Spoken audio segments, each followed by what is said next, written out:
What's up, everyone, and welcome back to the channel. Get this. Imagine the world's biggest war ends, but you don't get the memo. You keep fighting. Not for a day, not for a week, but for nearly 30 years. Sounds like a crazy movie plot, right? Well, for one Japanese soldier, this was his reality. This is the unbelievable story of Hiroo Onoda. The year is 1944. World War II is raging.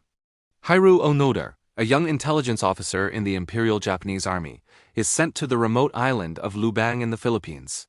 His orders were crystal clear. You are absolutely forbidden to die by your own hand. It may take 3 years, it may take 5, but whatever happens, we'll come back for you. Until then, so long as you have one soldier, you are to continue to lead him. You may have to live on coconuts. If that's the case, live on coconuts. Under no circumstances are you to give up your life voluntarily. Onoda and a small group of soldiers took these orders to heart. They were to hold the island at all costs and disrupt enemy forces. Then, in 1945, the war ended. The U.S. dropped leaflets all over the island announcing Japan's surrender. But Onoda and his men? They thought it was a trick. Enemy propaganda designed to get them to give up. So they ignored the leaflets and melted back into the jungle, convinced their mission was still active. They were completely cut off from the world, and any news they did hear, they dismissed as fake. They saw it as their duty to continue the fight, believing their commanders would eventually return for them, just as they had promised. For the next 29 years, Onoda lived a life straight out of a survival movie.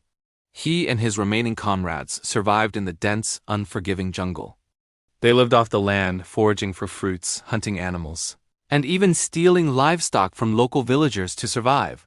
They learned to cultivate small patches of bananas and used their incredible ingenuity to repair their rifles, make their own clothes from plant fibers, and improvise tools. They were ghosts in the jungle, engaged in a guerrilla war that, in their minds, was still very much real. They would occasionally clash with local police and farmers, still believing they were fighting enemy combatants. Over the years, numerous attempts were made to convince them the war was over. Search parties from Japan came, leaving behind newspapers, photos, and letters from their families. But Onoda was unwavering. He analyzed every detail, every word, and concluded it was all an elaborate enemy hoax. His dedication to his original orders was absolute. To him, surrendering was the ultimate dishonor, a fate worse than death. He believed that holding his post was the highest form of loyalty to his country and his emperor.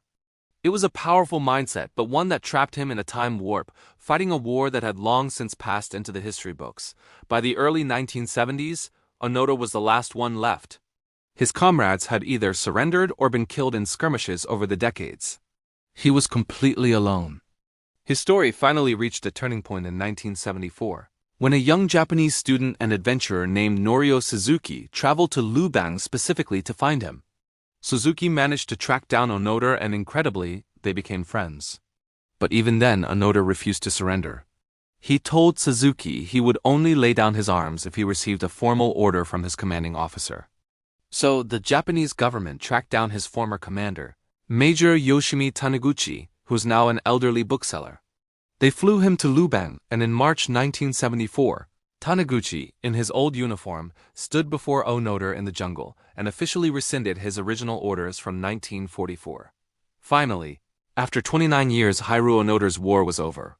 He formally surrendered his sword, still in perfect condition, to the Philippine president. When Onoda returned to Japan, he was greeted not as a relic of the past, but as a national hero.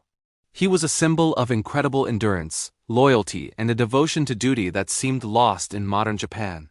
His story is just mind-blowing, a testament to the power of belief and the extreme lengths one person will go to fulfill their duty. It is a powerful reminder of how our reality is shaped by the information we trust and the orders we follow. What do you guys think about this incredible story? Let me know down in the comments. Thanks so much for watching, and if you enjoyed this, make sure to hit that like button and subscribe for more amazing stories from history. See you in the next one.